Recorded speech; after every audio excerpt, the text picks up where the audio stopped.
Habari za muda huu ndugu mtazamaji, ninapenda kukukaribisha sana kwenye podcast yetu.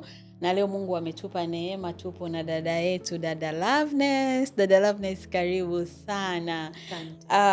Dada Loveness ni mmoja kati ya watu ambao wanaongeleaga ndoa na mahusiano, na mimi personally huwa ananibariki sana. Kwa hiyo naamini hata wewe leo utapata kitu cha kujifunza, lakini pia naamini kile ambacho Mungu atamtumia kukisema kitakusaidia kukujenga, lakini pia kitakupa maarifa ambayo kama upo kwenye ndoa yatakusaidia kuboresha ndoa yako, na kwa wewe ambaye hujaingia ninaamini yatakusaidia kwa siku za usoni. Dada Loveness, karibu sana sana. Asante. Dada Loveness ni mshauri wa mambo ya ndoa pamoja na mahusiano, lakini pia mbali na hayo by profession Dada Loveness yeye ni HR. Lakini pia mwaka jana Mungu alimpa neema akapata ndoa kama marriage coach of the year. Dada Loveness, hongera sana. Karibu tena na tena. Na leo Dada Loveness natamani tuongelee utii. Siku moja nilikuwa napita kwenye page yako na nikakuta one of the clip inaongelea kuhusu utii, na personally ikanigusa sana na nikatamani tukiongelee kwa sababu ni moja ya mada ambayo ina sintofahamu fulani hivi. Kuna watu wanaipokea in a positive way, lakini pia kuna watu ambao wanaipinga, lakini kuna watu ambao yamkini wanatembea na tafsiri ambazo haziko sahihi.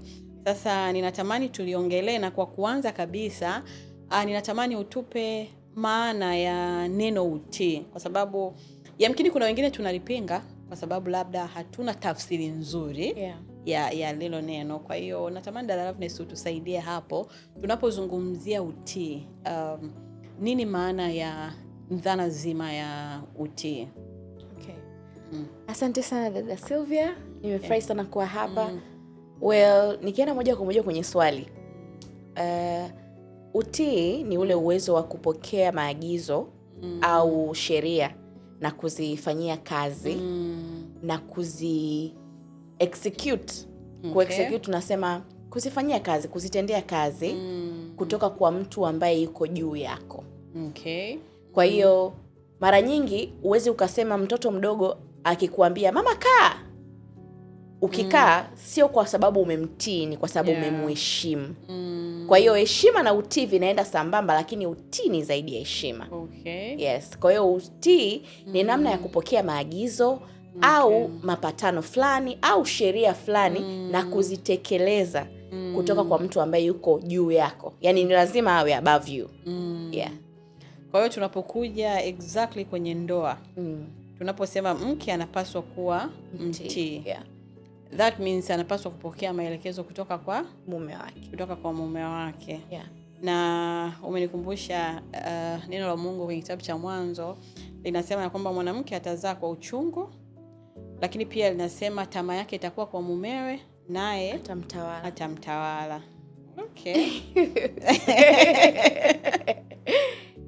Kwa hiyo that means sisi ambao tuko kwenye ndoa tunapaswa kupokea maelekezo kutoka kwa wenza wetu. Lakini sasa Loveness, kuna uhusiano wowote wa utii pamoja na utumwa? Kwa sababu kuna watu huwa wanachukulia utii some sort of utumwa, kwamba kama tuko sawa, kwa nini mimi nipokee maelekezo kutoka kwake? Kwa sababu mtu anapokuwa mtumwa, ina maana yeye anabidi all of the time apokee orders za bosi wake, kwamba fanya hiki, na mara nyingi anakuwa hana room ya kujudge au kuquestion. Kwa hiyo tunapokuja kwenye swala zima la ndoa, kuna uhusiano wote kati ya utii na utumwa? Utii sio utumwa na haujawahi kuwa utumwa, kwa sababu ukiangalia dhana nzima ya Mungu kutaka mwanamke amtii mumewe ni jambo ambalo sio la kibinadamu, ni jambo la kimungu ambalo yeye mwenyewe alilianzisha tangu yuko mbinguni. Sababu ya kwanza iliyomfanya shetani kutupwa duniani, kitu cha kwanza ni kwa sababu shetani alijiinua moyoni. Alianza kujiona kwamba hii nafasi ya pili Mungu alionipa hainistahili. Kwa hiyo ninataka nione Mungu ana nini zaidi yangu. Hivyo kutokutii zile sheria na ule utaratibu uliowekwa mbinguni ukamfanya shetani kumquestion Mungu. Matokeo yake akafanyaje? Akatupwa. Sasa utii sio utumwa, lakini namna ambavyo utataka kuchallenge utii ni lazima uonekane utumwa. Kwa sababu niambie, shetani alikuwa na sababu gani ya kutaka kukaa kwenye kiti cha Mungu wakati yeye alikuwa ni malaika mwenye sauti nzuri kuliko wote, aliyepewa privilege kubwa kuliko malaika wote, aliitwa malaika mkuu. The moment anataka kuwa Mungu, ni nini kilisababisha? Kile kitu ambacho kinakuja moyoni mwako unapotaka kujiona uko sawa na mume wako, that is when utumwa comes in. Okay. Pale ambapo unataka kuona kwamba mimi kwani siwezi kuwa yeye, umeshajiinua moyoni.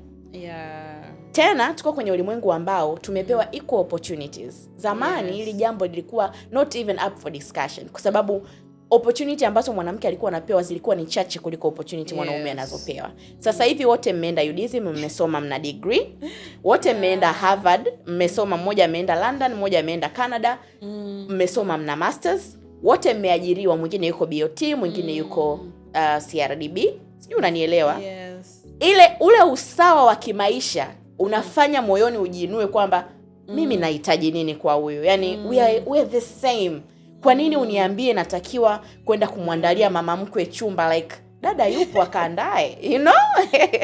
Kwa hiyo sasa pale ambapo unaanza kujiona kwamba wewe ni kama yule ambaye Mungu alimweka juu yako, pale ndio utumwa unapoanzia.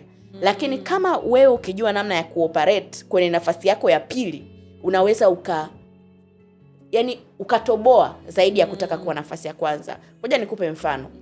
Mchungaji wetu aliwahi kutupa somo kama wiki 2-3 zilizopita, akasema sio vibaya kutokelezea ukiwa kwenye nafasi ya pili. Yusufu alifanikiwa zaidi akiwa waziri mkuu alipoenda utumwani alipokuwa amepelekwa. Hakutaka kuwa Farao, hakutaka kuwa mfalme, lakini katika nafasi yake ya waziri mkuu alisaidia familia yake, aliokoa nchi yake dhidi ya njaa, aliokoa ile nchi aliyokuepo dhidi ya njaa. Pengine hata angepewa ile nafasi ambayo pengine angeitaka, asingeoperate hivyo. Shetani alikataa kukaa nafasi ya pili. Pengine shetani angekaa nafasi ya pili, pengine kuna siku ndo angeambiwa yeye aumbe mtu. Lakini alikataa kutumia nafasi yake ya pili aliyopewa. So the problem kwenye ndoa inakuja hivi, pale unapojiona wewe pia ni bora tena zaidi ya pengine ya mume wako, kwa sababu siku hizi unakuta kwenye maisha ya kipesa Mungu ametubariki sana wanawake. Ametufungulia fursa, ametufungulia njia, opportunities zinapresentiwa kwetu kuliko wanaume. Yani kuna namna mwanamke hata kazi zikitangazwa utasikia women are encouraged to apply. Umenielewa? Kwa hiyo ile opportunities zinapokuwa presented kwako, unajiona mbona I'm better. Yani mbona I can be. Sasa kwa nini mimi nimsikilize huyu nipokee maelezo? Kwa hiyo shida kubwa inakuja sasa hivi. Kwa nini ije sasa hivi? Kwa nini isiwe zamani? Ni uwezo ambao tumeonyeshwa kwamba we can also be superior maybe than men. Juzi nilikuwa naangalia interview moja, mtu anaojiwa anaambiwa who do you think are better leaders? Anaulizwa men and women. Akajibu men, huyo dada. Muuliza maswali akamwambia wrong, women. Sasa sijui umeelewa hiyo challenge. Kwanza kwa Mungu hiyo ni challenge, kwa sababu Mungu alimweka kiongozi kuwa mwanaume. Lakini leo dunia inasema mwanamke ndio kiongozi bora kuliko mwanaume. So we have already challenged God. Unadhani tunakaa wapi kwenye hiyo philosophy? Hatuwezi kutoboa. Kwa hiyo sasa hizo movements zinaweza zikafanya mwanamke akaonekana kwamba anaonewa, kwa sababu kwani utasikia wote tuna mikono. Kwa nini huyu asifanye? Yani kwa nini? Lakini sio mpango wa Mungu. Yani mpango wa Mungu uko wazi. Mungu ameumba jambo jipya kwamba mwanamke atamlinda mume wake. Mungu ametengeneza system, na kila kitu ambacho tunakifanya lazima tuwe tuna reference. Leo ukisema mwanamume amtii mwanamke, reference tunakuwa tumeitoa wapi? Heshima itakuwepo, lakini heshima inaendana na utii, na kitu ndio hicho ambacho wanawake hatutaki kukisikia. Kwa hiyo inawezekana changamoto kubwa ni kwa sababu sasa hivi pia wanawake tumeinuka. Naona kwa nini kutii? Kama ada na mimi naweza kulipa. Absolutely. Kama kodi inaweza kulipa. Tena tuko kwenye mazingira au maisha ambayo wanawake, kwa sababu ni watu ambao tunatafutaga information sana, wanasemaga mwanamke ni FBI by nature. Yani leo mwanamke akikwambia kwa nini hiyo message Yaani wewe bora uwe mkweli tu, kwa sababu alishatafuta aliyetuma hiyo message anakaa wapi, anafanya nini, anafanya kazi wapi, ndugu zake na familia na ukoo mzima. Yaani ndio wanawake wako hivyo. Sasa hata katika masuala maisha ya kawaida unakuta mwanamke anataka kila kitu on my favor. Ikitokea mwanaume ameweka kipingamizi, mwanaume ndo anaonekana shida. Mwanamke unataka mtoto asome shule ya milioni 16, unataka mpange nyumba ya 700,000. Hivyo vitu ni mwanamke anataka. Mwanamke anataka apange ratiba ya chakula kuanzia Jumatatu mpaka Jumatatu. Anataka kila mwaka badala ya kwenda nyumbani kwenu mkatembelea, anataka mwende vacation Maldives. Yaani sasa mwanamke ndio kiongozi. Kuna muda ukijiweka nafasi ya mwanaume, they are being intimidated. Yaani anaona sasa mimi hapa kazi yangu inakuwa ni nini? Kwa sababu nikishauri nitakuwa challenged. Ukishauri unaonekana yani kutumia mabavu tu. Yaani kwa sababu yani kwani ukikubali kuna shida gani?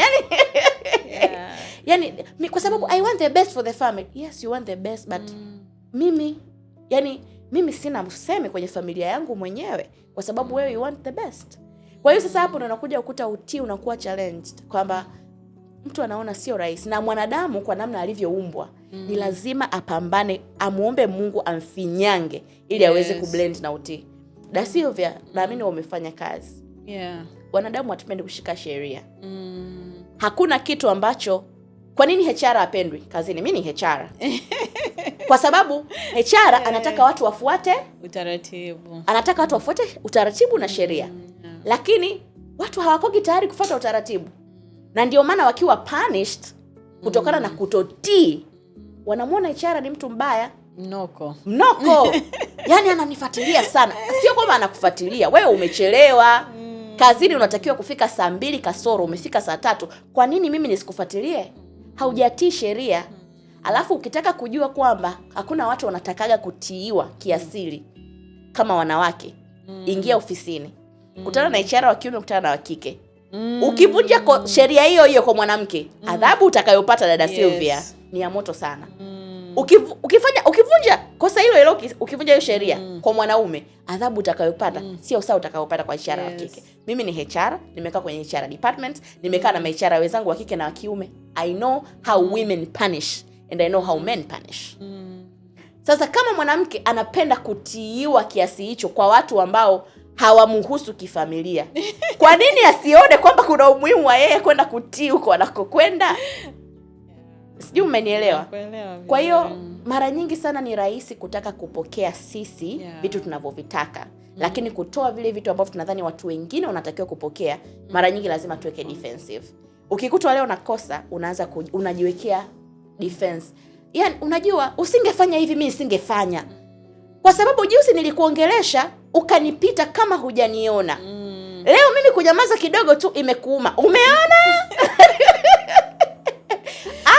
Ndo wanawake sasa ambao nawajua mimi, including me. Kwa hiyo mimi mwenyewe kipindi naingia kwenye ndoa yangu nilikuja kujigundua kwamba I have a lot to learn kuhusiana na utii. I have a lot.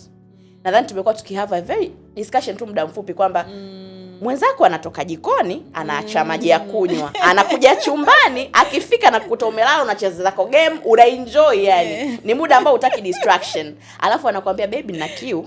Baada tu ya dakika 20. Ukitaka kuanzisha argument ndio utaanza. Wewe umetoka jikoni, umeenda kuchukua, lakini kwani ukiinuka ukaenda kuyafuata yale maji ukampa, unakuwa umevunjika miguu? Umevunjika mikono? Game inakimbia, si ukirudi utaikuta.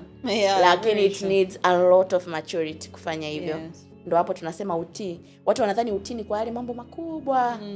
Kuna muda mwanamke asipokuwa na utii, mume wake hawezi hata kujisikia safe, kwa sababu anaweza akasema jambo in public au akamwagiza mke wake kufanya jambo in public, kwa sababu wanaume wanapendaga pia ku-exercise their masculine power mbele za watu.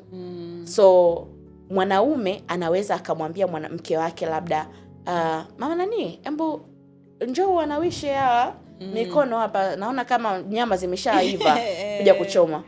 Mama anamwambia dada kaanaishe. Sijui umenielewa?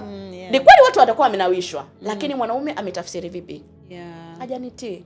Lakini kwa ni kitu kidogo cha wewe kuchukua maji kwenda kuanawisha mikono wanaume wenzake ambao wamekaa nao, alafu ukaendelea na shughuli zako, ungeumia popote. Watu wanafikiri utii ni jambo kubwa sana. Sasa ndo hapo mwanaume baadaye akija kusema kwamba kwa nini ulinifanyia vile mbele ya wanaume wenza, like mbele za watu, why? Utasikia mimi sio mtumwa wako. Yani hivi kwani hakunawishwa? was it must be me? Yeah. Si umenielewa? Yeah, kwa hiyo sasa hiyo ndo inakuwa shida kwenye maisha ya mahusiano. It is always the little things. Yani mimi nikikaga na wanandoa nikiwa nawasikiliza wanavyoongea, nikitoka hapo naenda kumpumulia mume wangu, namwambia mimi na wewe hatuna shida. Kwa sababu vitu ambavyo mimi naweza kuvifanya freely bila hata kuambiwa, kuna mtu anagombezwa navyo wiki 2 na afanye. Si unanielewa? Yeah. Kwa hiyo tunaweza kusema kinachopelekea tutazame utii kama utumwa au mtu kuona ananyanyasika pale anapotakiwa kufanya jambo fulani, inawezekana ni kwa sababu pia labda hatusijui nafasi zetu vizuri. Absolutely. Tumeshindwa kufit in kwenye nafasi zetu. Na hii tunaongelea kwa ambao tayari wako kwenye ndoa. Yeah. Lakini sasa unaweza ukawashauri nini wale ambao bado hawajaingia? Yeah. Yes, kwa sababu nao kama wanaelekea kwenye safari hiyo kuna vitu ambavyo kama wanaendelea kujifunza, kwa sababu siku hizi utandawazi upo, kuna social media, kuna watu wanaona vingi, wanajifunza vingi, na hata hao wanaotafsiri utumwa, wanaotafsiri utii kama utumwa, wako kwenye social media wanafundisha pia. Unaweza ukamshauri nini binti ambaye bado hajaingia kwenye ndoa lakini yuko kwenye safari ya kuielekea ndoa? Mimi nadhani kila kupanga ni kuchagua. Yeah. Social media ni kama buffet table. Siku zote waga naambia watu, chochote unachochagua kuweka kwenye sahani yako ndio utakachokula. Yeah, very true. Kuna kila kitu kwenye social media, kuna watu wanaongelea kila unachokitaka. Leo ukitaka kujua kuhusiana na pesa, ukiingia tu kaandika money au finance, watakuja makochi kama 100. Unachagua. Leo ukitaka kuongelea kuhusiana na masuala ya pets, labda unataka kufuga either mbwa, paka, ukiandika tu pet, utakuja pet care, pet doctor, pet, yani utapata tips nyingi sana. Same way kwenye mahusiano. Ukitaka kupata the right information, utapata the right information. Sasa kama hautajua nini cha kula, nini cha kutokubeba, ndio hapo ambapo utamsikiliza kila mtu, na maneno ndio roho. Wanasema chochote ambacho tunakisikia tunakiconsume, tunakuwa hicho. Leo mimi na wewe Sylvia ni Wakristo kwa sababu tulisikia neno. Hatukumuona Yesu sisi, hatukumuona Mungu live. Tulikuta wazazi wetu wanatuambia kwamba kuna Mungu. Tuliambiwa wazazi wetu walikuja kutufundisha, na walimu wa Sunday school na walimu wa shule pengine tulizosoma ambazo ni za dini, walituambia kuna 1 2 3. Ndio tumeelewa kutokana na kusikia. Sasa vitu ambavyo unavichagua kuvisikiliza na kuvisikia ndivyo vitaamua ndoa yako na mahusiano yako yaweje. Niliwahi kusikia mahali kikao cha wanawake wamekaa hapa Tanzania. Wameenda mahali, walikuwa wanapata dina, siwezi kusema ni mkutano gani, lakini mwanamke akasimama. Maana ilibidi niifuatilie hiyo session kuanzia mwanzo. Sababu nilifikiri kwamba nikisikiliza kipande naweza nikahukumu kitu ambacho sio sawa. Kwa hiyo nikawa nimesikiliza mwanamke anayeonekana kabisa wa makamo, labda mwenye 46 7 hivi, mwenye mtoto kabisa, pengine watoto. Akasimama akasema, unajua mwanamke, kuwa na hela zako ni kitu cha muhimu sana kwenye maisha. Kwa sababu kuna vitu ambavyo hautahitaji validation ya mwanaume ili kuvifanya kwenye maisha yako.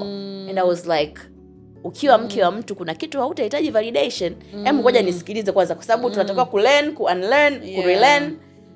Akasema, unaona mfano kama mimi, hii event ya Jumamosi, mimi nilimtafuta mume wangu Alhamisi, nikamwambia nimeshona nguo, ninaenda kwenye event fulani, itafanyika sehemu fulani saa fulani. Kwa hiyo kama utakuwa una plans, cancel me. Put me out. Akaniambia kutakuwa kuna wageni, mbona hukuniambia mapema, nalisha kuambia kuna wageni. Nikamwambia no. Unajua nini? Nimekuja kwa sababu sikumuomba hela. I didn't need money kwa ajili ya kuweka mafuta. Sikuomba chochote. Yani the only thing nilimpa mimi ni taarifa. Why? It's because I'm capable. I have my own money. Kuna binti hajaingia kwenye ndoa. Amechukua nini? Alichochukua ni kwamba ili uweze kuendesha ndoa yako kwa furaha zako, ili uweze kuishi maisha yako, the best you can do ni kuwa na hela zako. Hakuna kitu utazuiwa na mtu, wala hakuna kitu mume wako atasema kitakuaffect kwa sababu una hela zako. Kwa hiyo binti anaweza kuingia kwenye ndoa kwa kuamini kuwa ndoa ni sehemu tu ya kwenda ukaishi, lakini unaweza kufanya maamuzi yako kwa kadri unavyojitakia, so long as you have money. Na hiyo ndio inarudisha mentality kwamba ndio maana wazazi wetu walikuwa wanateseka, hawawezi kuondoka sababu walikuwa hawana hela. Sio, umenielewa? Sasa kama mentality yetu inabaki hivyo, huo ndio unakuwa ubaya. So kama mwanamke, misingi ya ndoa iko kwa Mungu. Sisi true. Wengine tunapitia tu kule ambapo Mungu alisema vitu vifanyike. Sasa tunaviweka kwenye uhalisia na kuvikazia ili tu wewe uelewe kirahisi, kwa sababu sio kila mtu atakuwa na uwezo wa kusoma Mwanzo mpaka Ufunuo. Kwa hiyo mimi nikikupa fungu la Wafilipi, nikisema Zaburi, nikisema Mwanzo, wewe unakuja kugether kwamba okay, so this is what God wants. Lakini sio kwamba utaacha kusikia negativity au utaacha kusikia mambo mabaya ambayo wanawake ndo anaongelea kuhusu ndoa. Aliyesema adui wa mwanamke ni mwanamke mwenzie akukosea. Sio kwa ubaya, lakini katika watu ambao wana consume negativity sana ni wanawake. Na wanazipata wapi? Wengi kwa wanawake wenzao. So mimi namshauri binti au kijana anayetaka kuingia kwenye ndoa kwamba ndoa ni taasisi aliyoweka Mungu mwenyewe. Kama kitu unachokisikia hakiendani na matakwa ya kimbingu, hakikuumi. Kama ukiona, naambiaga watu ili ujifunze, tafuta kitu ambacho kikisikia mwili unasisimka. Tafuta kitu ambacho kikisikia unakipinga kwanza. Hicho ndo kitu kinaweza kukusaidia. Yaani wewe leo ukiwa unasikia ujumbe ambao unakusoothe tu moyo, unakufurahisha, unaambiwa pokea utakatifu, unasema amen. My late baba yangu mkubwa alikuwa anahubiri kwenye sermon yake ya mwisho kabla hajafariki, may he rest in peace. Na mnukuu alisema kwamba watu wanaambiwa utaweza kuingia mbinguni, utaweza kupokea utakatifu, utaweza kushinda, wakati hauna utakatifu. Yaani mbinguni haingii kila mtu. Obviously sio mbingu ya maboksi. Inabidi uwe mtakatifu ili uweze kuingia mbinguni. So akawa anaelezea ni kwa namna gani watu wanafikiria tu kwamba vile vitu wanavyopewa wavipokee kirahisi ndivyo vinavyotakiwa kuwa, which is not true. Tunatakiwa tujue kwamba sio rahisi kupokea kitu chochote kwenye haya maisha. Ni lazima kitu kuna namna kikupinch. Yaani wewe unaweza ukafurahia kusikia kwamba utafanikiwa, utakuwa na magari, alafu ufanyi kazi. Haiwezekani. Yaani lazima mtu aje akwambie kwamba ukila hela yako leo utaishi maisha ya kimaskini kesho na utakufa maskini. Ile likikuingia you take action kwamba sasa hapa ina maana nikipata 10,000 lazima 2,000 ni save ili kesho nisife maskini. Kwa hiyo tafuta yale mambo ambayo ukiyasoma unaona kabisa hivi ndivyo Mungu anataka. Lakini kama ukisikiliza mapokeo sana ni rahisi sana kuwa distracted kutoka kwenye njia yako. Wakati unazungumza umenikumbusha lile andiko linalosema kwamba imani huja kwa kusikia neno la Kristo. Kwa hiyo chochote ambacho tunakisikiliza kina madhara, kinaweza kikawa na positive au negative impact. Ndio maana tunaona hata wana wa Israel wale ambao walishindwa kwenda Kanaani walisikiza maneno ya wale wapelelezi 10. Walitoka Misri wakiwa na imani wataenda kuiona nchi ya ahadi. Lakini wale watu walipoambia kuna mapanzi, kuna nini, tunaona wakaruhusu hofu ikaingia ndani yao, ikaua kile kitu ambacho kilijengeka ndani yao na wakashindwa kuiona nchi ya ahadi. Lakini pia umenikumbusha story ya mwanamke Mshunami. That is one of the story that I love. Kwa sababu yule ni mwanamke ambaye nafikiri leo hii tunapaswa kumtazama na kujifunza sana. Kwa sababu tunamwona ni mwanamke ambaye alikuwa na cheo. That means alikuwa na uwezo. Absolutely. Lakini tunamwona she was so humble, tunamwona alikuwa mtii kwa mume wake. Hata alipotaka kumjengea Elisha, tunaona anamwambia mume wake, huyu nafikiri ni mtu wa Mungu na tumjenge. Sababu alikuwa na uwezo wa kwenda kujenga. Alikuwa na uwezo wa kufanya chochote, lakini tunamwona anaenda kwa mume wake akiwa very submissive, akizungumza naye na tunaona mwisho wa siku akifanya. Kwa hiyo Mungu atufundishe hata leo. Hata kama Mungu amekujalia kipato cha aina gani, haimaanishi ile nafasi ya wewe kuwa submissive inatakiwa kuondoka. Asante sana dada Loveness kwa to remind us. Kwa sababu hata wengine tuko kwenye ndoa, lakini naamini tuna vingi ambavyo bado tunahitaji kujifunza. Sababu kujifunza huwa hakuishi. Kweli. Lakini pia dada Loveness, nina swali kwako. inawezekana mtu kweli anajitahidi kwa nafasi yake kuwa mtii, lakini ameolewa na a very abusive husband. Mtu ambaye anamtesa, mtu ambaye anamfanyia vitu yamkini vinadhalilisha utu wake, mtu ambaye anamtamkia maneno magumu. Pamoja na kwamba anajitahidi, lakini anakutana na hizo changamoto. Na wakati mwingine yule mtu au mume hataki huyu mtu atafute msaada. Sasa mtu kama akiwa kwenye mazingira hayo, nini afanye? Kwa sababu kuendelea kutia au kukaa kimya inawezekana kukaendelea kumuumiza, na tunaona visa watu wameuawa, wamefanya vitu fulani. Katika mazingira hayo mtu anaweza akafanya nini? Biblia kwenye Wafilipi 4:8 inasema hatimaye ndugu zangu, mambo yoyote yaliyo ya kweli, yoyote yaliyo ya haki, yoyote yaliyo safi, yoyote yenye sifa njema, ikiwemo wema wowote ule, ikiwemo sifa njema yoyote, yatafakarini hayo. Amen. Kwenye hayo maneno yaliyoongelewa kuna kupigwa hapo? Hapana. Kuna kuwa abusive hapo? Hapana. Kuna kuteseka hapo? Hapana. Exactly. Sasa kwa chochote utakachokifanya hapa duniani, mimi nilisema lazima kiwe na reference ya wapi kimetoka. Wewe ukisema unamtesa partner wako, unamziba sauti, unamuumiza, reference yako imetoka wapi? So cha kwanza ndio tunachosema kwamba tukiwa na elimu sahihi kuhusiana na mahusiano, kuna vitu vingi vitatuepuka. Ni kama vile unapokuwa na taarifa sahihi kuhusiana na shule unayotaka kwenda kusoma, chuo unachotaka kwenda kusoma, kozi unayotaka kwenda kusoma. Mara nyingi mtu mwenye taarifa sahihi, dada Sylvia, ni ngumu sana kufanya makosa makubwa. Na ndio maana kila mtu kwenye maisha anatakiwa kuwa na mentor. Ukijiona uko kwenye maisha wewe uko tu, yani wewe upo tu unajiamini peke yako, unatembea peke yako, unafanya peke yako, ni rahisi sana wewe kuanguka. So kwa mtu ambaye tayari ameshaingia kwenye hilo shimo, kitu cha kwanza lazima ajue, lazima pia tuangalie chimbuko.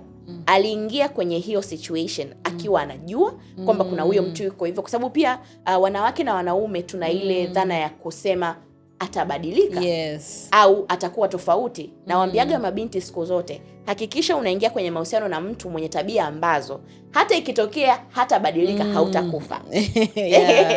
Yani mfano mimi naongelea mtu anayekunywa pombe, let's say mimi sinywi pombe, lakini let's say naingia kwenye mahusiano na mtu ambaye ni mlevi, labda sema anakunywa. I'm hoping atabadilika. Sio kwamba hatabadilika in the future, lakini I'm hoping atabadilika. Ila ikitokea hajabadilika mpaka tunazeeka, nitaweza kuishi naye? Sijui umenielewa da Sylvia? Sasa kama utaona kabisa kwamba mimi pombe ni deal breaker kwangu, lakini tungoja niingie tu kwa sababu pombe atabadilika, that can be the cause of another thing. Leo yule mwanaume ameingia kwenye mahusiano, mlikuwa mnaishi vizuri, anakunywa pombe. Alikuwa anakunywa pombe kwa kiwango cha kawaida kwa sababu mlikuwa hamna issues. Leo yule mwanaume akiingia kwenye ndoa, unaanza kumwambia, "Alafu kwa nini unakunywa tu kila siku? Ulishaniambia kuna siku utabadilika, hiyo siku haifiki tu." Sijui unanielewa? Hiyo ni situation ya kwanza. Ukishamwambia vile, anakuwa frustrated. Ili aweze kuwa kwenye hali nzuri, anaenda kuongeza pombe. Alikuwa anakunywa wine moja, ataanza kunywa 2, ataongeza na pombe kali. Akirudi nyumbani atakukasirisha mara 3 ya jana kwa sababu leo amelewa zaidi. Tena amelewa, amerudi na amejikojolea kwenye suruali. Sijui unanielewa? So you know kwamba it's worse than yesterday. Akitoka hapo, wewe kesho asubuhi utamwambia sitakuandalia chai, ilo godoro utafua, utaanika wewe mwenyewe. Na kama hautafua nitalala chumba cha wageni. That's where the problem starts. Kesho akirudi kazini, anakukuta umelala kwenye chumba cha wageni na lile godoro inatoa harufu ambazo yeye amezisababisha. Sijui unanielewa? Wewe uko kwenye chumba cha wageni sababu umemsusia. Anaingia kwenye chumba cha wageni anakupiga. Yeye anapokupiga, akienda kazini akiulizwa na washikaji zake, anasema mke wangu nimemkuta amelala chumba cha wageni. Chumba chetu ni kichafu, mke wangu amekuwa mchafu sana siku hizi, nikapata hasira nikampiga. Behind story sisi tunayosimuliwa ni ya sebleni tu, lakini ya ndani nyinyi mnajua mlipotoka. Kwa hiyo inakuwa changamoto mpaka kiasi kwamba mtu ambaye aliwahi kudate na ule kaka nyuma akisikia anasema huyu sio. Huyu kaka ndio anakunywa pombe, lakini hajawahi kunipiga. Sio kiasi hichi. Kumbe kutokana na yale maneno ambayo kila siku unamwambia, inamfikia hatua yeye ametoka kwenye unywaji, amekuwa mlevi, amekuwa mpigaji, amekuwa abusive, na umeshindwa kuishi naye na unashindwa kutoka. Kwa sababu haukuletewa, ulichagua mwenyewe. Cha kwanza, Hakikisha kama uko kwenye hiyo situation, jua unaweza kutoka, jua kuna mtu anaweza kumweka in check. Nawaambiaga wanawake, usiolewe na mwanaume ambaye hana mtu hata mmoja anayeweza kumweka in check. Aogopi mtu. Hapana. Yani nilikuwa nasema kama mume wangu hamuogopi baba yake, hamuogopi mchungaji wake, hamuogopi askofu, hamuogopi bosi wake kazini, I can't marry that guy. Kila mtu ana authority ya juu yake ambayo kuna namna itamuweka in check. Kwa sababu sisi ni binadamu. Yani kuna mtu atabidi akuite chini ya kuambie hapa umefanya 1 2 3 na useme ni kweli nimekosea na ninahitaji kujirekebisha. Sasa je, kuna mtu wa kumweka in check katika hayo matatizo yenu? Lakini pia anaweza kuwa mtu anayeshaurika, sababu da Sylvia, sio kila mtu mwenye shida anaweza kawa shauriki. Kuna very watu true. They are very advisable. Yani anaweza akawa anafanya kitu, lakini akikaa chini na mtu akamwambia 1 2 3 4 5 akamweka in check, anaweza akaonyesha progress. Kwa cha kwanza ni je, huyu mtu ana mtu wa kumweka in check? Lakini cha pili, kama hana mtu wa kumweka in check, basi ni kitu gani ambacho unaweza ukaona unaweza kufanya kikamfanya? Maana kama tumeshindwa kwa mtu, basi kwa kitu. Ni kitu gani kitaweza kumfanya awe in check? Distance. Je, tunaweza tukapeana muda? Yeye akae kwake, mimi niondoke nikakae ninapopajua. Whether kwetu, lakini pawe ni same safe. Sio kwa sababu ya kumkomesha, lakini kwa sababu ya kumuonyesha kwamba my absence in your life means something. Kwa sababu hatuwezi kutoa solution ya kuachana kwenye kila ndoa. Sio mpango wa Mungu. Na sio kila kosa. Paulo aliulizwa akasema, je, naweza kumwacha mke wangu kwa kila kosa? Paulo akasema, lash. Si kila kosa lafaa wewe kumwacha mke wako au mwanamke kuachana na mume wake. Isipokuwa akataja. Lakini hilo kosa ambalo limetajwa ndio kosa ambalo tunalivumilia na tunaliona la kawaida kabisa. Sio shida zetu. Kwa hiyo hivyo vitu viwili, cha kwanza mtu ambaye anaweza kuwa in check au watu, kwa sababu hata Biblia inasema ndugu yako akikukosea nenda sema naye kwa upole. Ikitokea hajakuelewa, mtafute mtu mmoja kwa ajili ya kusuluhisha. Ikitokea hajaelewa, tafuta watu wawili. Ikitokea hajakusikia, tafuta kanisa. Sasa huyu ni ndugu yako. Mume si zaidi ya ndugu? Au mke si zaidi ya ndugu? Kama tunaweza kutakiwa kuchukua effort hivyo kwa ndugu au rafiki, je mume? Je mke? Kwa hiyo kama hiyo njia inashindikana, basi tujaribu kibinadamu. Tudetach. Wewe kaa huko, mimi nikae huku. Tutawasiliana kwa namna fulani, lakini yale mazoea tukiyapunguza, tunaweza kuishi. Kuna watu walifanya separation kwa miaka 2 3, wamekaa kwenye ndoa miaka 10, wakaseparate 3 4 years, wakarudiana wakawa wamerenew, maisha yakawa mazuri mapya kuliko ya mwanzo, hawakudivorce. Kwa kuna muda mwingine nadhani pia tunahitaji kupeana muda ili kujua kila mtu ajitafakari maisha yake upya. Then kama sasa vyote umefanya vimeshindikana, ndio inakuja kwenye sad part. The most sad part ambayo mimi kwangu sifurahi, sipendi, inaniumiza, kuachana kabisa. Kwamba lakini tuwe tumepitia process. Kila kitu kina mchakato. Na unatokea ndio uko na yule mwenza. Nafikiri ni zaidi kwa wanaume. Wale ambao ukienda kuzungumza na mtu ili kupata msaada, anaona kama umemdhalilisha. Kwa nini unaenda kumwambia huko? Si mambo yetu binafsi. Lakini nafikiri unapokuwa kwenye mazingira ambayo unapitia hali ya kunyanyaswa, unapigwa, unadhalilishwa, ni muhimu ukatafuta msaada. Nafikiri tumeshuhudia matukio mengi. Sasa ili tusifike huko, usikae kimya kama unapitia kwenye mazingira hayo. Hivi Loveness, umeshawahi kukutana na wale wa dada ambao mume analalamika mke amtii, lakini mke anaona kama she's perfect, mbona kama anafanya kile anachotakiwa kufanya? Hivi ni naweza nikasema ni sifa gani ambazo mtu, au ni vitu gani ambavyo mtu akivifanya tunaweza tukasema kwamba huyu kweli anamtii mume wake? Au sifa za mke mtiifu ni zipi? Kwanza, utii mara nyingi ni timing. Naambiaga watu mara nyingi utii ni timing. Yani nini usemeje, nini usemeje, kwa wakati gani, nini usiseme. Mimi mume wangu naweza nikawa niko naye in public. Akaniambia naomba nifutie viatu hivyo vimeloa na mvua, vina matope. Sijisikii kufuta hivyo viatu kwa wakati huo. Lakini nikaenda nikachukua vile viatu nikamfutia, nikamwambia baba nimevifuta. Akaenda akavaa. Ile timing ya kwa nilichokifanya ule ni utii. Hata kama moyoni mwangu sijafanya kwa mapenzi. Lakini the same situation tukiwa nyumbani. Nikikuta na viatu pale, akaniambia nifutie viatu. Nitamwambia baby, sijisikia hata kunyanyuka. Naomba vaa vingine. Hivyo mimi nitavifuta nikiamka. Timing. Tuko sehemu ambayo hata nikimjibu tofauti na anachokitaka, hawezi kuona kama sijamtii. Yeah, very true. Kwa sababu pale tulipo haoni kama kuna umuhimu sana wa kile kitu kufanyika, japo amekiaddress. Kwa hiyo timing ya majibu na actions na reactions zinaweza zikakutambulisha kwamba wewe ni mtii au sio mtii. Lakini sasa wanawake kwa upande mwingine, kuna namna tunapenda. Yaani kuna namna tunataka na sisi tuonekane hatupelekeshwi. Yeah. Kwa hiyo kuna rafiki yangu anaitwa Josia. Nilipoenda Iringa nilionana naye. Mume wangu akinipigia video call, anasema siku tulikuwa tunafanya maongezi, afu mume wangu akatipigia video call.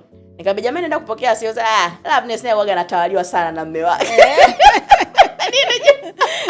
Josia kama anaisema hiyo kwa utani fulani, huyu naye anatawaliwa sana na mume wake. Wewe tunapiga story nzuri kabisa hapa. Huyu bwana amepiga tu video call kidogo, ameshaamka, anaenda kuongea huko ndani, ameshatuacha. Yaani huyu naye anatawaliwa. Mume wangu akamsikia kwenye simu akamwambia Josia nakuheshimu.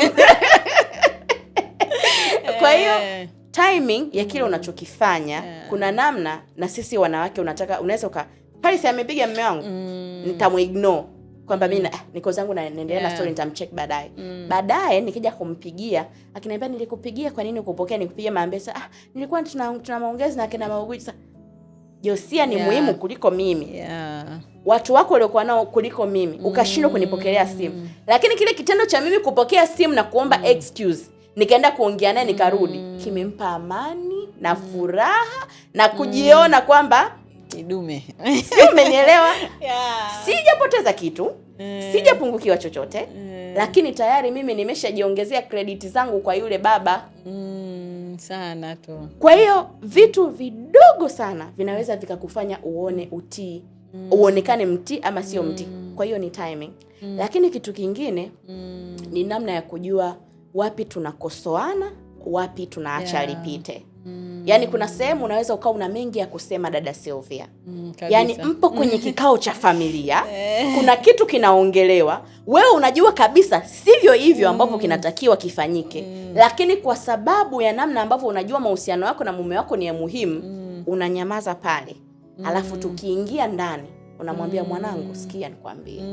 Pale kuna 1 2 3 4 5 ulitakiwa kufanya na haukufanya. Na ni kitu ambacho mimi sijakipenda. Maisha bado yanaendelea da Sylvia. Kesho na kesho kutwa, kwa sababu ulimwambia in a polite manner, mkiwa kwenye mazingira mazuri, hata akifanya kile kitu kama ni mwanaume ambaye anajua maana ya upendo. Obviously tunaamini kwamba hivyo ndivyo mwanaume anatakiwa kuwa. Kwa hiyo first ni hiyo timing, lakini pia what to say, when to say it. Yani kwamba umesema nini na wapi, nimeonekanaje. Kuna mara nyingi kwa sababu wanawake tumeshapewa nafasi, kuna namna waga tunapendaga tuonekane kwamba na sisi tunaweza, na sisi tuna sauti, na sisi usijui unaelewa yani ulimpa mama alikuwa na shida ya operation ya 5 milioni, ukachukua 3 milioni ukamwambia chukua mume wangu tumsaidie mama. Mume wako akachukua 1 milioni na mdogo wake akachukua 1 milioni. Kesho na kesho kutwa wakuja kusema tunamshukuru sana kaka Bernard kwa kufanikisha matibabu ya mama, afu wewe kuna mbona mimi wanitaji? Mbona mimi wanitaji? Pale ukinyanyuka ukaanza kusema mngesema tu kama familia msimtaje Bernard peke yake. Sio uongo. Ni kweli mlifanya kama familia. Lakini je, pale mume wako anaondoka na picha gani? Kwa hiyo kuna muda tusipokuwa watii, kuna namna wanaume tena hawafeel comfortable hata kuwa expressive mbele za watu, kwa sababu najua sijui mwanamke wangu litamtoka nini.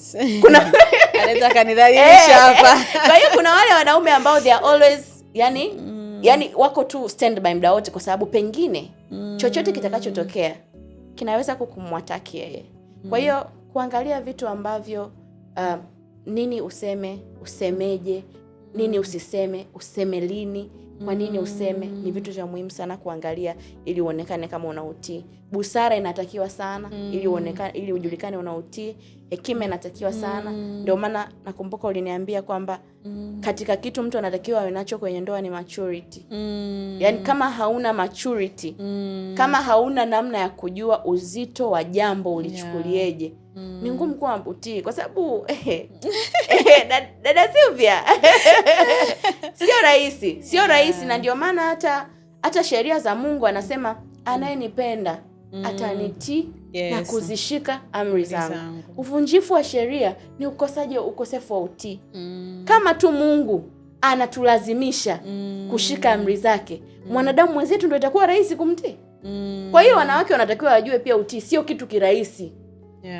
Lazima kikuume. Yaani wewe leo ukiambiwa usiibe dada Sylvia na linakuja dili hapo la milioni 100 na unaona kabisa kuna namna ukichekecha unatoboa. Dada Sylvia sio rahisi. Kwa hiyo wanawake wanachotakiwa tu kujua ni kwamba tunavyosema kutii sio kitu kirahisi. You have to exercise a lot of patience. You have to exercise a lot of wisdom.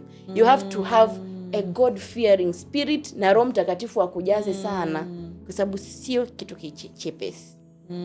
Na haitakiwi kuwa moved na hisia kwamba leo na furaha ndamtii, kesho ameniudhi.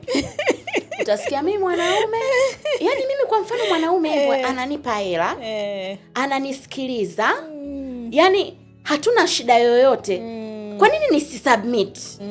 Yaani sijui unaelewa, yaani wanawake ndo tunasema hivyo. Anipende kwanza. Sasa ngoja nikwambie. Mimi na story fupi sana ambayo baba yangu mwenyewe hajawahi kuihadisia. Labda ninavyosema hivi kama ataiona hii interview, pengine yeye ndo atakumbuka. Kumtii Mungu hakuhusiani na namna anachokufanyia. Kinahusiana na nini unachotakiwa wewe kukifanya. Baba yangu mimi ni mwinjilisti wa kimataifa. Ni mtu ambaye amekuwa akilihubiri neno tangu mimi nikiwa niko mtoto mdogo.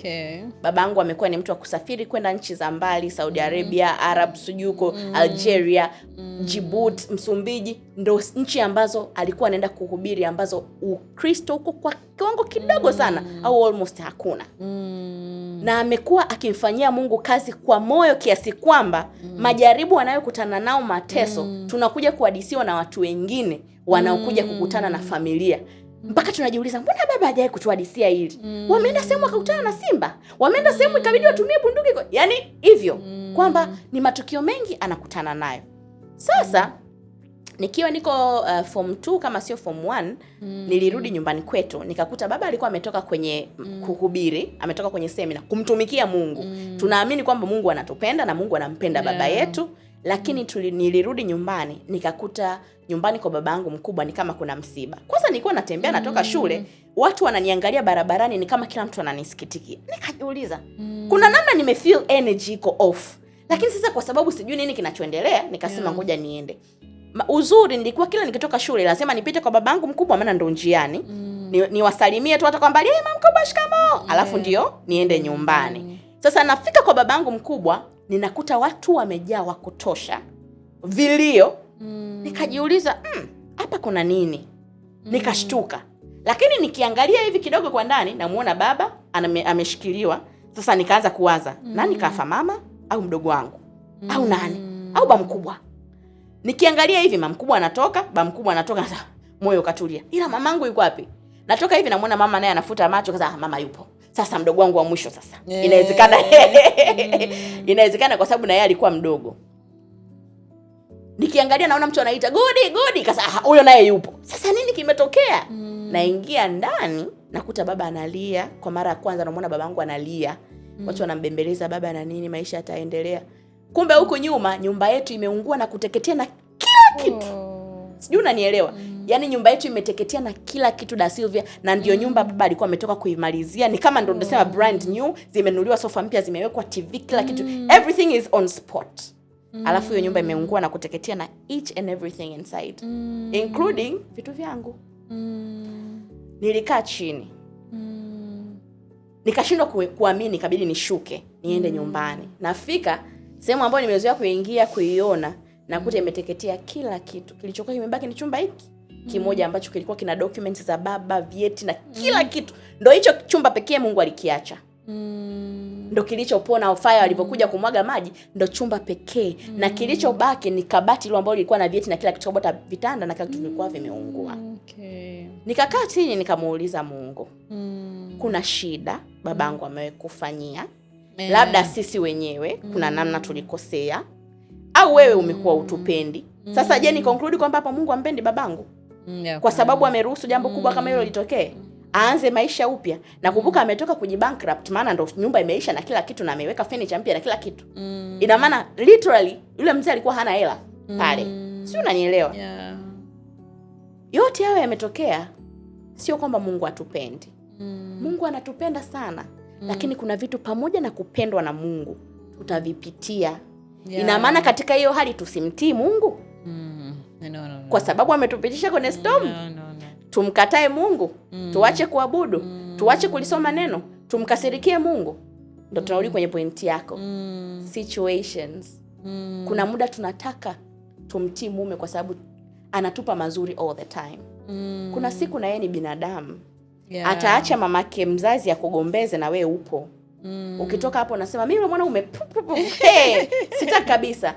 Lakini just know kwamba ni storm. Na kuna muda mtakaa, pengine atakupa sababu ya hicho kilichotokea, kilichofanya hicho kilichotokea kitokee.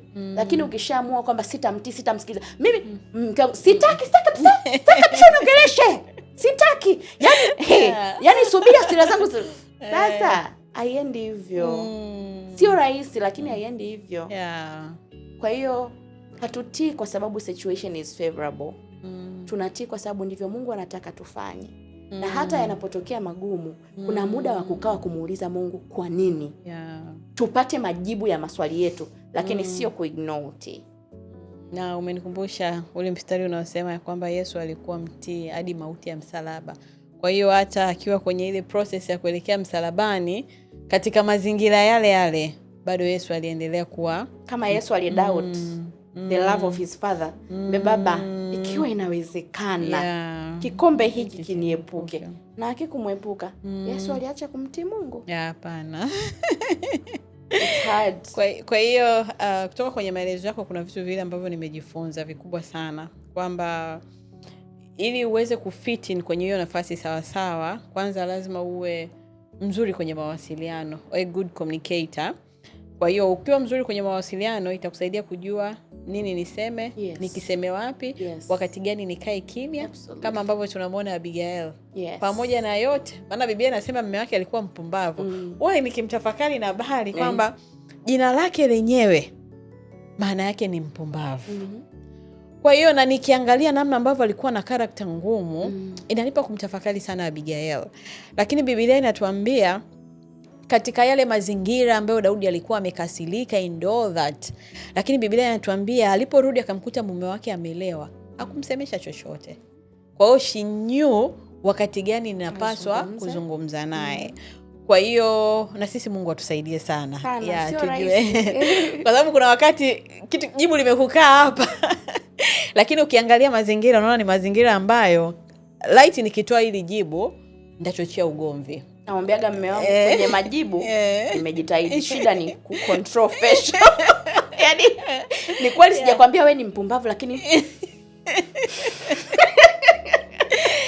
lakini pia Mungu atusaidie. Wanawake nafikiri tuko so emotional. Kwa hiyo wakati mwingine tunashindwa kucontrol emotions zetu. Unakuta mtu amekugafirisha hapo labda uko kwenye mazingira ambayo yuko na marafiki zake, unakuta hapo wakati mwingine una react. Kwa hiyo inaweza ikaleta shida kubwa mbele. Ndio yale maneno kwanza mwanamume wako anaonekana afai, utasikia mwanamke wake anamuendesha sana huyo. Yes. Kwa hiyo Mungu atusaidie. Ni muhimu kujifunza kucontrol emotions zetu. Kuna wakati utaudhiwa, lakini mazingira hayaruhusu kuonyesha kwamba umekasirika kwa wakati huo. Na wakati mwingine ili kuweza kusolve issues, ni vizuri kujipa muda mpaka ile hasira ikaisha. Kwa sababu unapokuwa na hasira ni rahisi sana ukaongea chochote ambacho wakati mwingine kikaleta madhara. Na hata Biblia nafikiri kwenye Mithali inatuambia mtu mwenye hekima anajua namna ya kuzuia hasira yake. Kwa hiyo Mungu atusaidie sana. Na pia natamani dada Loveness utusaidie kwamba sawa tunajifunza kuhusu utii na tunajua tunapaswa kutii. Utii unaweza ukawa na faida gani kwenye ndoa? Sasa mimi nielezee sasa personally. Utii umenifaidisha nini? Kwa sababu sijui wengine utii unafaidishaje, lakini mimi utii umenifaidi. Unajua utii ni kama manipulative strategy fulani hivi.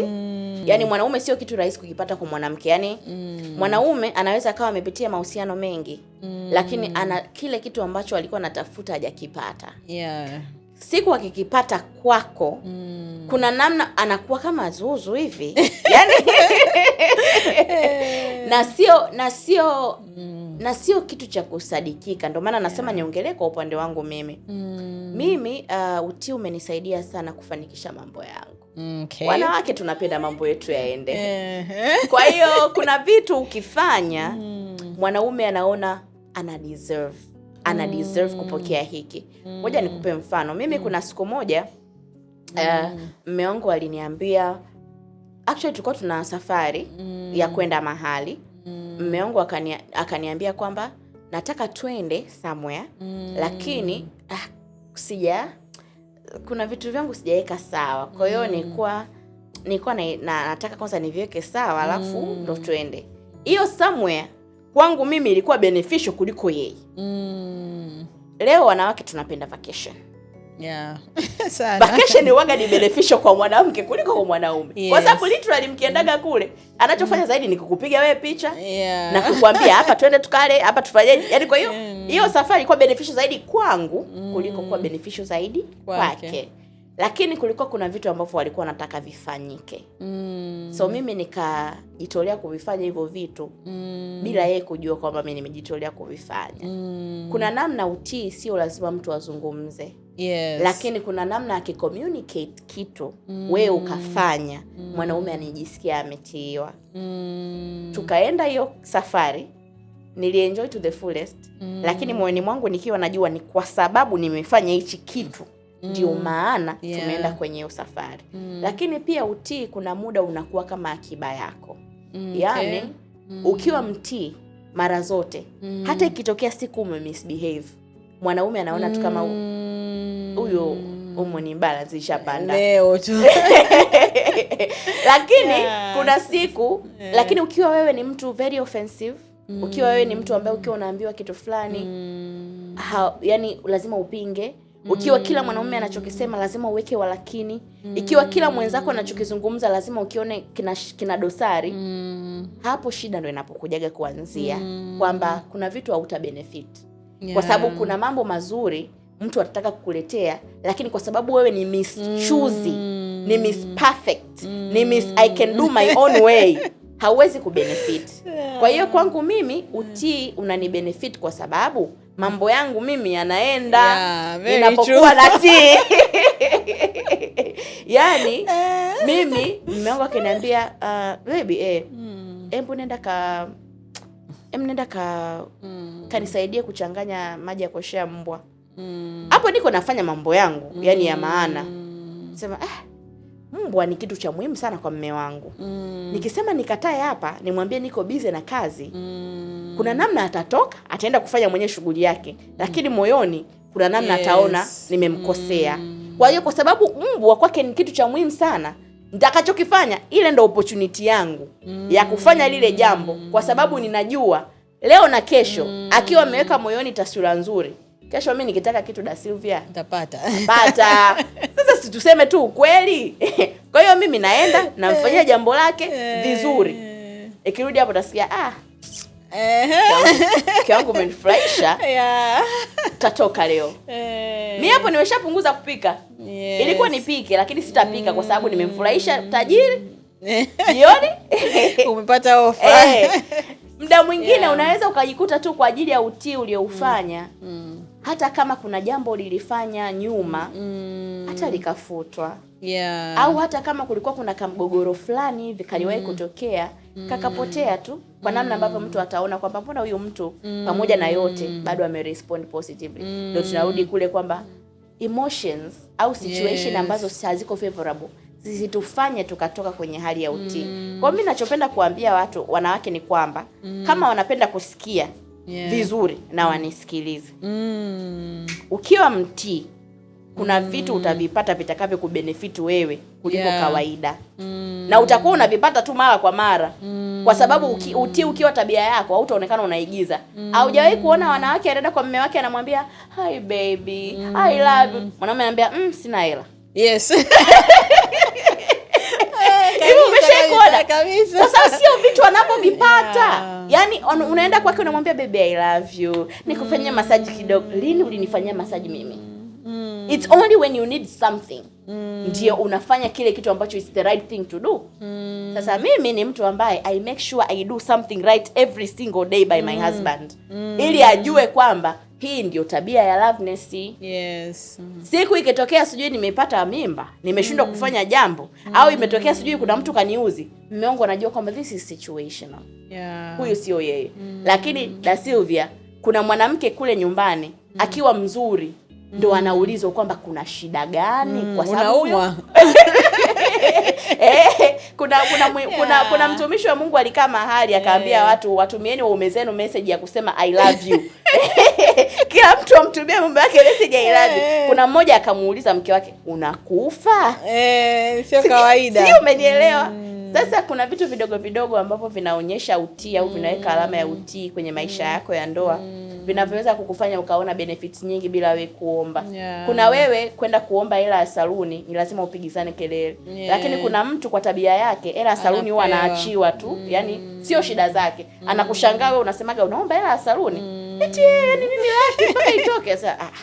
Kuna nini unakosea? Kwa ndio maana kuna watu wenye ndoa nzuri wanashindoga kuzungumza kwa sababu wanaona mbona vitu ambavyo mimi kwangu ni bare minimum kuna mtu anavilazimishia.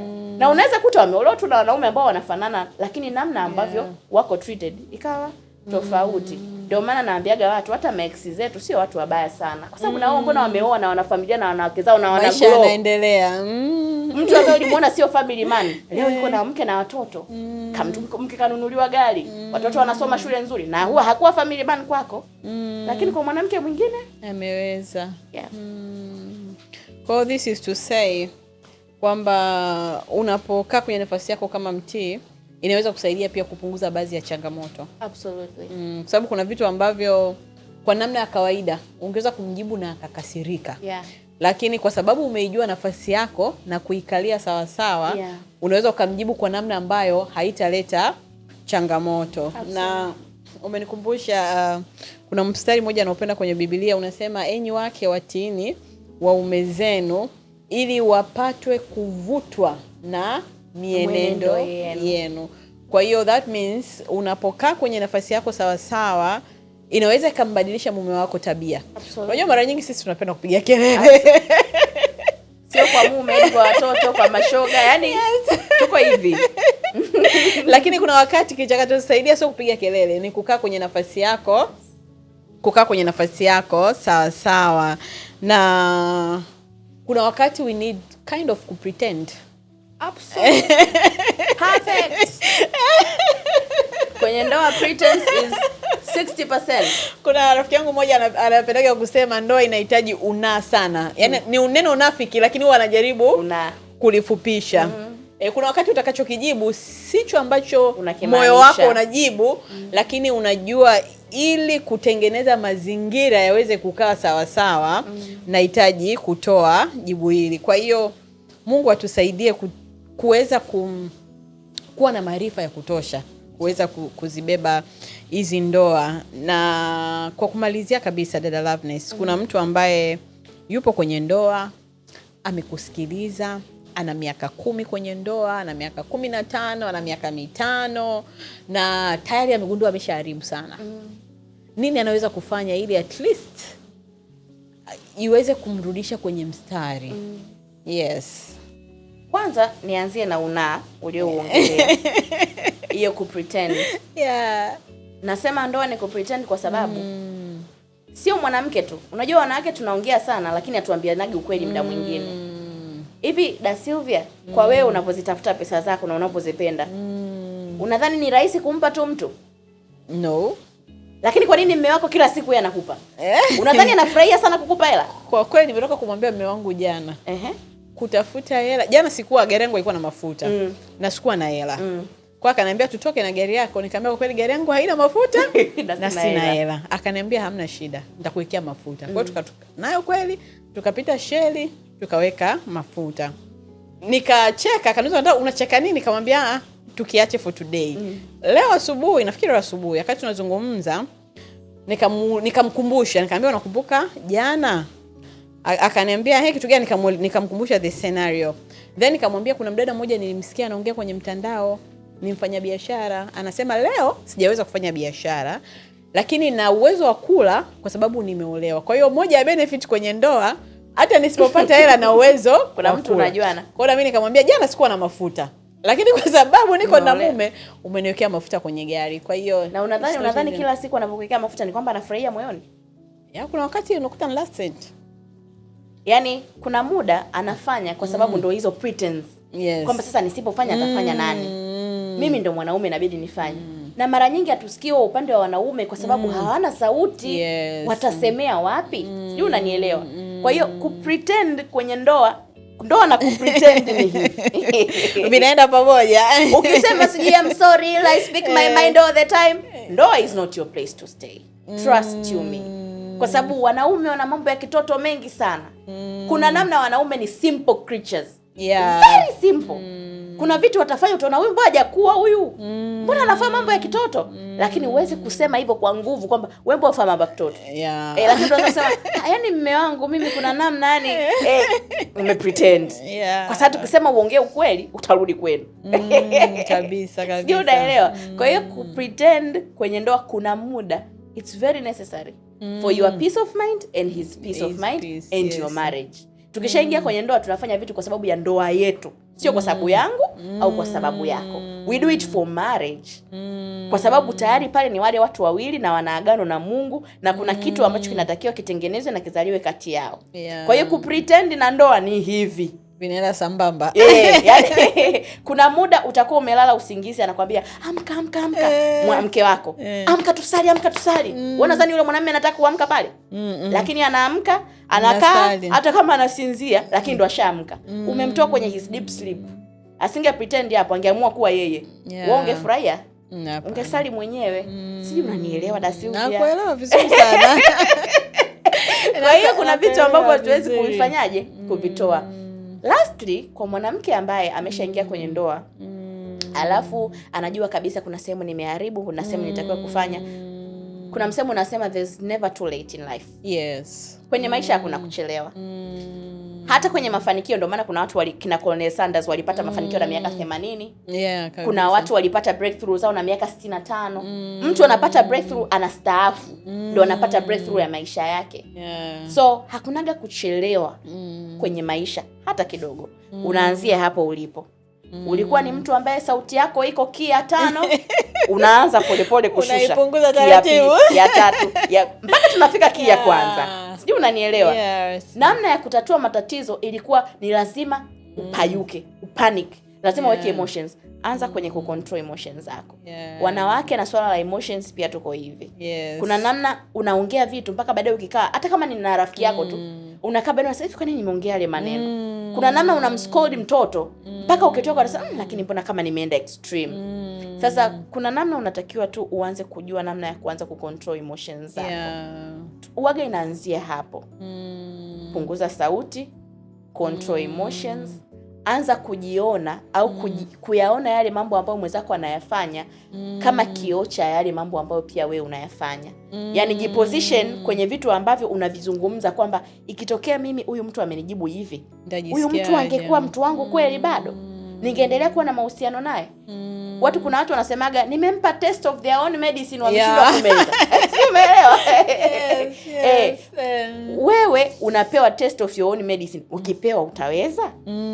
Kwa hiyo cha kwanza, cha tatu ndio hicho kwamba hakikisha kwamba mambo ambayo hutamani mwingine akufanyie wewe pia usimfanyie. Lakini pia tunashauriwa na kusisitizwa kwamba tuyaweke mahitaji ya watu wengine mbele ya mahitaji yetu. Sio kitu kirahisi, lakini Da Silvia, kama ukijaribu kwenye ndoa kuyaweka mahitaji ya mwenzako mbele ya mahitaji yako, mambo wewe yanabadilika sana. Kwa sababu kuna muda mwanaume anaweza asizungumze, lakini akajiwa kila kitu it's all about you. Sisi tunajiita shopaholics. Tunakuaga na nguo nyingi kuliko wanaume. Tuna vipodozi vya kutosha kuliko wanaume. Technically we use a lot of money more than men. Tunabadilisha nywele kila wiki mbili. Na nywele zetu sio za kawaida, Da Silvia. Wewe unajua. Unataka Peruvian ya 350,000, unataka wigi la 1,000,000. Trend ikitoka iPhone 17 unatakiwa uwe nayo. Mimi mume wangu ana iPhone X Max mpaka leo. Lakini you will never find me having a X Max. Hapa nilipo kwanza nimeshamwambia baby, on my birthday please do something. Sio, unanielewa? It's always us. Lakini kuna muda ukianza kuweka mahitaji ya mwenzako mbele, kuna namna utaanza kuona mabadiliko kwenye ndoa yako. Kwamba mtu ataona okay, huyu mtu ananithamini mimi. Ndio maana tunaambiwa mpende jirani yako kama nafsi yako. Sasa je, unavyompenda Silvia ndivyo unavyoipenda nafsi yako? Unajiuliza mara mbili kwamba yani mimi waga namuonyeshaga mume wangu ninampenda kwa vitu vidogo sana. Namweka mahitaji yake mbele kwa vitu vidogo sana. Tukiingia sehemu hivi labda dukani, ninaanza kutafuta kitu kizuri kinachomuhusu. Baby, unapendaga kofia, ile kofia nzuri, ile t-shirt ile kali, naenda pale, itakutosha. Hebu jaribu.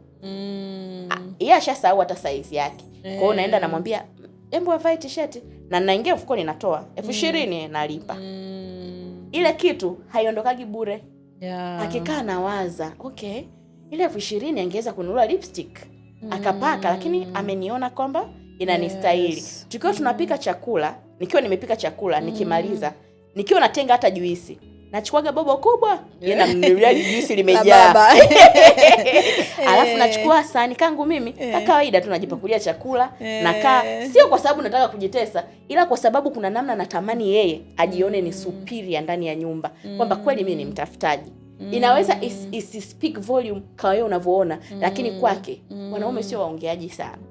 Wala hawezi kukwambia kwamba yani I feel privileged, lakini vile ndio vitu vya kufanya feel privileged. Ila sasa hivi tuko kwenye nyumba ambazo watoto wanapakua chakula, kila mtu anapakua chakula, kitakachobaki ndo cha baba. It was never like that before.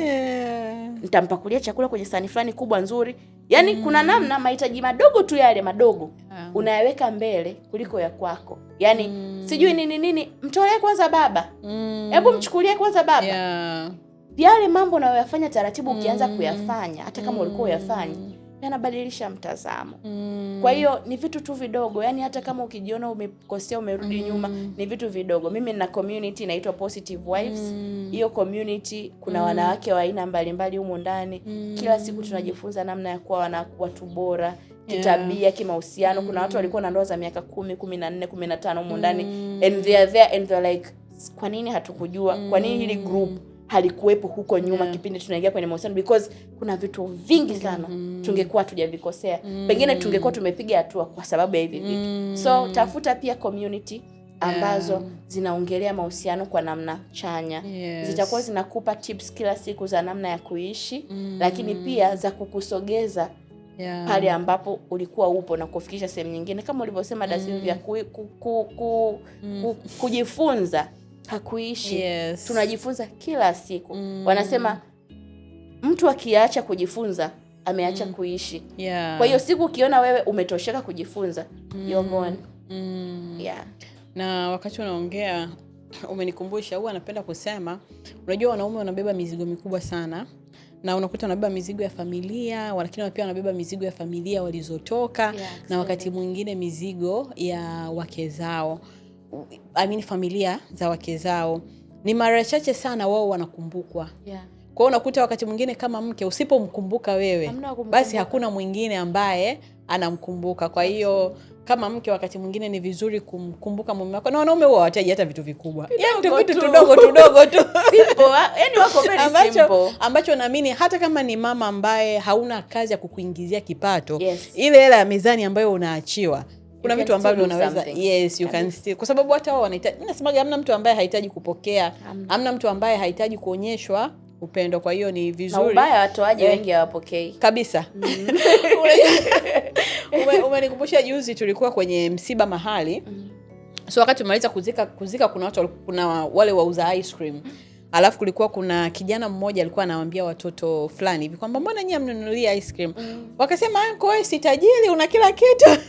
Nikamwambia sasa hawa ndo mara nyingi hawana watu wa kuwapa. Na kiukweli huwa kuna namna wanakuwa na emptiness ndani yao. Na wanajua kabisa huyu kanipigia simu kwa sababu ana shida. Kwa hiyo ni vizuri pia tukipata nafasi ya kuwaonyesha upendo wenza wetu, basi tuwe tunafanya hivyo. Na Mungu atusaidie. Lakini pia kitu cha mwisho cha kumalizia, Dada Loveness ametuambia mambo ambayo yanaweza kutusaidia kuimprove kwa wale ambao umesikiliza na umeona kuna vitu ambavyo unahitaji kufanyia kazi. Sasa improvement ni mchakato, na wazungu wanasema practice makes perfect. Kwa sababu ni tabia ambayo umeizoea kukaa nayo kwa miaka mingi. Kuna vitu visiwe rahisi kuviadjust ndani ya siku moja, ndani ya siku mbili. Kwa hiyo ni lazima tuwe na utayari wa kupita kwenye huo mchakato. Kwamba nimeshazoea mimi naongea sauti ya 5 kule. Haina maana kwa sababu nimesikiliza leo, kesho ndamka na nimerudi kwenye sauti ya kwanza. Inawezekana ukajaribu wiki ya kwanza, wiki ya pili. Na nakumbuka kuna dada mmoja alikuwa ananielezea kuna kuna mdada ambaye alienda akawa amemuelezea changamoto za ndoa yake. Akamwambia mimi mume wangu huwa anachelewa sana kurudi. Akamuuliza akirudi huwa unafanya nini? Akamwambia mara nyingi akirudi lazima nimpe vipande vyake na nini. Akamwambia sasa inabidi ubadilike. Kwa hiyo kuanzia sasa hivi akirudi jitahidi uwe kimya.